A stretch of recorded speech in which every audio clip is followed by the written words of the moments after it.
welcome back to Choosing Turtles. My name's Imogen. In today's video, I am going to be teaching you how to train your brain to love working on your goals instead of dreading it. If you are not already subscribed, be sure to do that. Give this video a thumbs up, follow me on Instagram, and let's get started. So, often we tend to think of productivity as something that we have to do. It's like, oh, you know, I have this on my to-do list, or I have to go and work out, or I have to go and do my language practice, or I have to go and, I don't know, what's another goal you might have? I don't know. I've literally forgotten all of my goals. I have to go and film a YouTube video. So any of these things might be a sort of ugh moment for your brain. And we don't want that, okay? Because even though I'm aware that I'm a self-proclaimed like productivity nerd, I actually want to enjoy my goals and I want to make them enjoyable for you as well, even if you're not necessarily someone who has this as like a particular interest. So how do we train our brains to love working on our goals? The first thing, and this point is going to seem obvious, but that's why I'm putting it at the start of the videos to get it out of the way, is genuinely just choose goals that you love, okay? If you are working on something that does not fulfill you, and sometimes it can take some self-reflection to determine whether you're actually working on something that fulfills you. I've covered that in other videos, so if you're interested in that sort of like fulfillment in goals topic, go and check those out. But you need to choose goals you love, because if you're not working on goals that you love and that you're passionate about and that you really have this intense, like, internal, intrinsic motivation to achieve, then yeah, you're gonna dread it, okay? Your brain is gonna think this sucks because we don't like these goals. We don't wanna do these goals. So you need to choose goals that you love, okay? And that is just like, it sounds super obvious and you're probably sitting there thinking like, get some new material, but there it is. You need to choose goals that you love, okay? And obviously sometimes we have to do things in our goals that might not be like 100% a passion project to get to where we need to be, but overall, the sort of the end goal must be something that when you think about it, you think, hell yeah, I would like to have achieved this. So for example, I have a goal to travel to a lot of different countries, and I already have traveled to quite a few, so check out my travel vlogs if you're interested in that. But, you know, something that sucks about travel is long layovers. And, you know, I've had like 14-hour layovers where I'm like, oh, I don't want to do this 14-hour layover, but do I want to see all these countries? Yes. And does the idea of having seen these countries make me think, this is amazing, you know, hooray? Yes, absolutely. Okay, so that's an example. Another example is, you know, there were some times during my degree that I didn't want to do an assignment and the topic didn't necessarily fulfill me, but did I feel an enormous sense of accomplishment graduating? Hell yes, I did. Am I proud that I got a degree in the subject that I got it in? Absolutely, yes, I am. Okay, so choose goals that you love. Like, the end result needs to be something that you love, even if you don't necessarily love every single step along the way, because that's normal. But working towards something that overall makes you think, ugh, why am I doing this, is not. All right, tip number 2.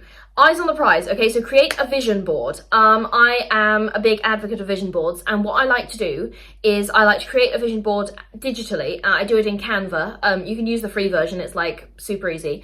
And I just grab a bunch of pictures that kind of, you know, you can get them off Pinterest or wherever, which just represent my goals. And I sometimes throw in some like motivational quotes or whatever. And I can even use photos that I've taken sometimes as like a reminder of, oh, I'm on this journey and I want to continue on this journey. And then I take that vision board that I've made digitally and I set it as my laptop lock screen or home screen. Actually, currently it's both. So get a vision board, make a vision board, and it's fun, right? It's fun to make a vision board and then put it somewhere that you can see it. And it doesn't matter if it's like physical, like maybe it's physical vision board and it's on your bedroom wall, or if it's like digital and it's like your laptop lock screen, whatever, okay? But make sure that it's somewhere that you see it a lot and you can easily be reminded of, you know, you have a visual reminder of this is what it's for, okay? Just to keep your motivation up. Tip number 3, manageable steps, okay? So you are not going to love working on your goals unless you are able to break things down to manageable steps. Because if someone gave you a goal and said you have to do this like now, okay, so say you are like really out of shape, like I was, and still kind of am, and someone says you have to have abs by tomorrow.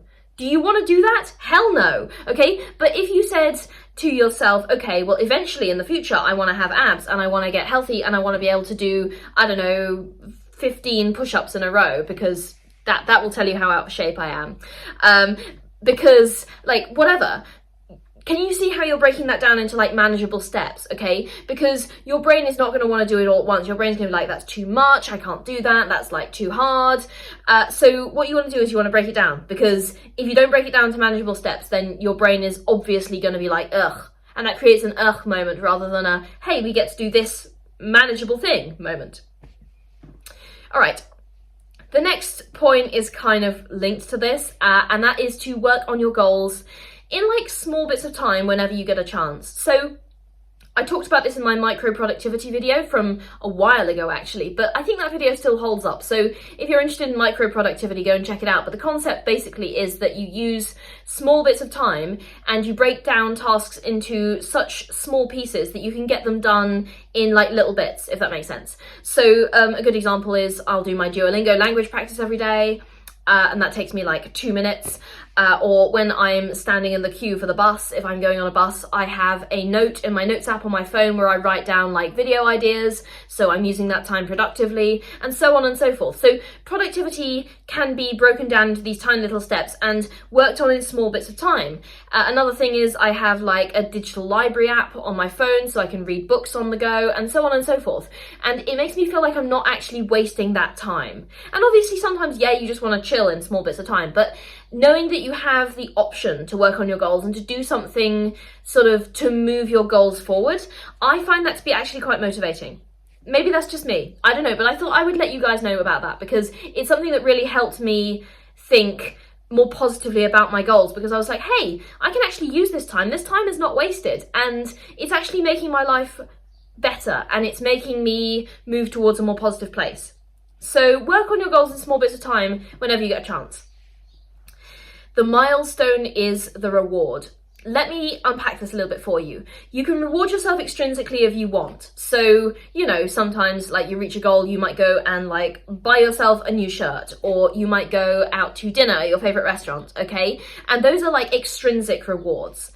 But allowing yourself to bask in the satisfaction of achieving a milestone cultivates intrinsic motivation. Now, it's not an either-or scenario, okay? It's not a zero-sum game. Like, you can do both. I'm not saying don't reward yourself extrinsically. I'm just saying allow yourself to experience the enjoyment of an intrinsic reward. Allow yourself to bask in that achievement, okay? So, you know, sometimes when I finish a workout, instead of immediately, you know, going and obviously like I will go and get like my post-workout meal that I've been looking forward to, because firstly I need it, like I need to eat, and secondly I've always made it something that I find enjoyable, because that's important as well.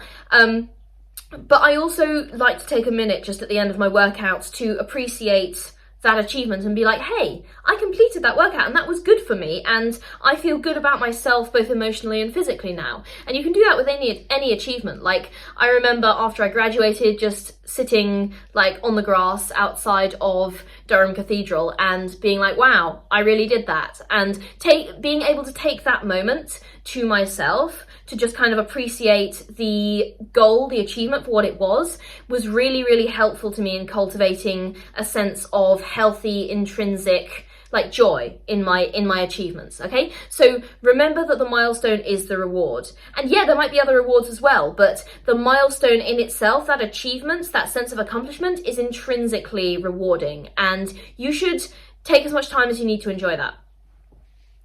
Another thing that you can do to train your brain to love working on your goals is to get competitive. Now, if you are a naturally competitive person, like I am, you might find this easier, but I think everyone can enjoy a little bit of healthy competition sometimes. And I don't mean to get like super toxic or stressed about it, but you can frame it as competing against your past self, okay? I am the most competitive person with my past self. I want to be better every single day. Like, obviously I have bad days and I screw up and I fail and I have days where I'm unproductive and I mess things up and whatever, but I am always trying to kind of like get back on that path of becoming better and better and better, okay? And competing with my past self. I like to look at my past self like a year ago and like look at all the ways in which I am currently better now, and sometimes I'm worse, and then that gives me ideas as to what to focus on. But I love to get competitive with my past self, and in a friendly way with like my friends, if they're like into that, like we can do like Duolingo competitions or whatever. I mentioned Duolingo twice in this video. I swear I'm not sponsored, it's just like an easy thing that I can mention. But yeah, get competitive if you can, either with your past self or with other people, but always in a friendly way, always in a sort of productive way. Don't allow competition to become toxic or to wear you down or to make you into a nasty person. Use it in a productive and positive way. Always, you are your own best competition, always. And finally, visualize your better future self. I've just talked about being competitive with your past self, but I also want you to look ahead, okay?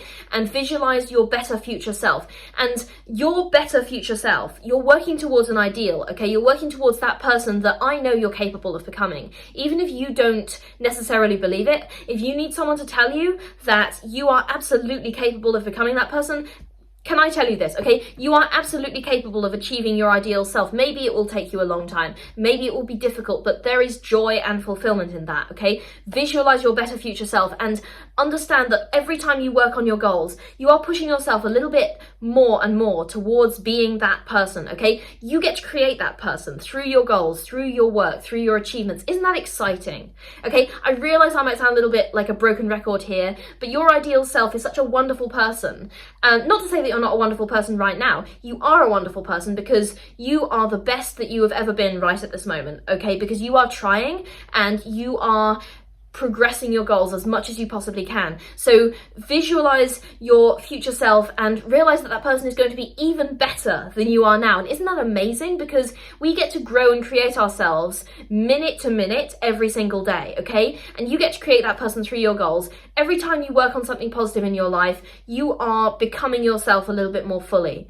And that is the most amazing thing. So that is how to train your brain to love working on your goals. I hope I have convinced you in this video. If you are not already subscribed, be sure to do that. Give this video a thumbs up. Follow me on Instagram. I will see you guys in the next video. Go and be your ideal selves. Bye.